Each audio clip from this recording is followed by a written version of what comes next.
So this is problem 26 on the new part of the final exam review, and it says a golf ball is struck across a flat fairway at an angle of 57 degrees with an initial speed of 46 meters per second. So as stated in the problem, your angle is 57 degrees, your V naught is 46 meters per second, gravity is 9.8 meters per second, and it's in meters because it just is, and then the initial height is 0. So first you want to get your parametric equations, so you're just going to plug in the numbers that you're given using the formula. So it's going to be x equals 46 cosine of 57 times t. And then that's going to give you x equals 25.05 t. So that is your first parametric equation. And then for y, you plug in negative 1/2 times 9.8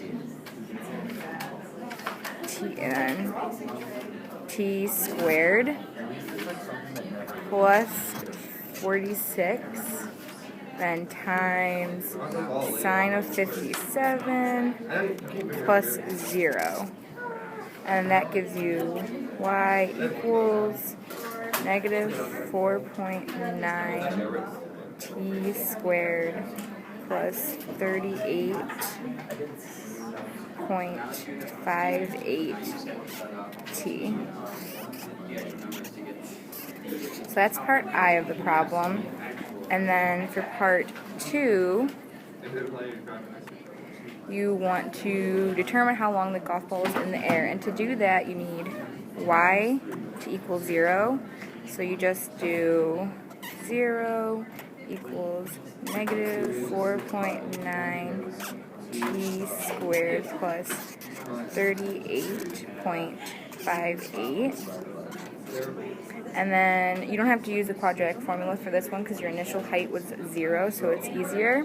So then you just do 0 equals t negative 4.9 t, and then plus 38.58. So for this part, we just factored out a t from what we had above, so we just took out the t and then put it out in front.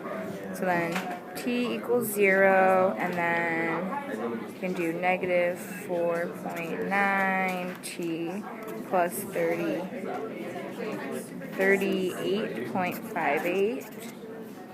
And then you just bring the 38.58 over and then divide by negative 4.9 to get t equals 7.875. So that tells you how long the golf ball is in the air. And then for part 3, you want to determine how far the golf ball traveled in the air. So you're just going to take the t that we just found and plug it into the x equation. So x equals 25.05 t.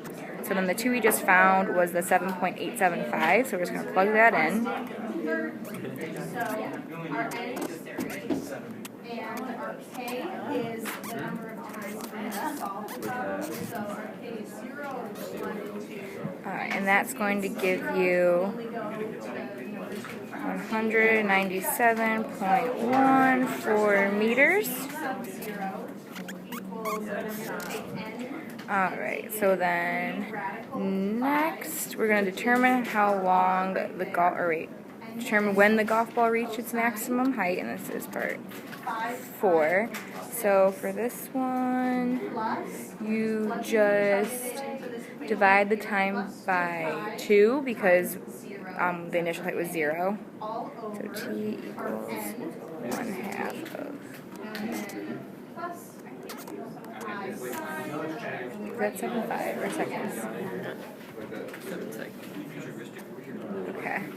So then that gives you 3.94 seconds. Alright, and then for 5, you just determine the maximum height reached by the golf ball, and for that you just plug in the time, and then you plug that into the y equation that we found at the very beginning. So y equals negative 4.9 t squared plus 38.58 t. Oh wait, t.